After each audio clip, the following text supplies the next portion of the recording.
శ్రీ అన్నపూర్ణ సమేత విశ్వేశ్వర స్వామి త్రిపురాంతకాయ వక్కలంక అమలాపురంకు వాయువ్యం దిశలో సుమారు 15 కిలోమీటర్ల దూరంలో ముక్కామల ఉంటుంది.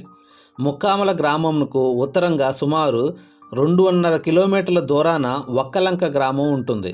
వక్కలంక గ్రామం అంబాజీపేట మండల పరిధిలోనికి వస్తుంది. వక్కలంక గ్రామంకు బస్ సర్వీసులు ఉండవు. వక్కలంక గ్రామం అంబాజీపేట మండల పరిధిలోనికి వస్తుంది.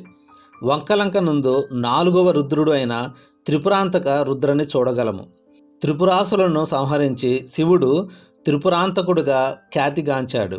విశాలమైన ప్రాంగణంలో ప్రవేశ గాలి గోపురం తూర్పు అభిముఖంగా ఉంటుంది. దక్షిణ ద్వారం నుంచి కూడా ప్రాంగణం ప్రవేశం జరుగుతుంది. ప్రధాలయం నందు ద్వయస్తంభం, ముఖ మండపం, అంతరాలయం, గర్భాలయం ఉంటాయి. ముఖ మండపం నందు నందీశ్వరుడు విశ్వేశ్వర స్వామిని సేవించుచున్నాడు. ఇక్కడే ద్వారపాలకులు ఉంటారు. అంతరాలయం నందు గణపతి, ఉత్సవమూర్తులు కలరు. గర్భాలయం నందు శ్రీ విశ్వేశ్వర లింగము తూర్పు అభిముఖంగా దర్శనమిస్తుంది. స్వామి వామభాగమున అన్నపూర్ణాదేవి కొలువుతీరి ఉంటుంది.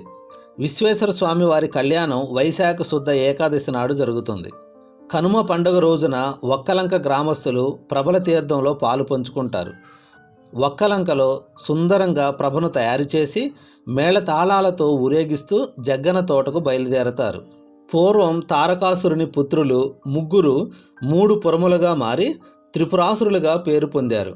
దేవతల ప్రార్థన మన్నించి శివుడు ఒకే బాణంతో ఆ త్రిపురములను నాశనం గావించాడు.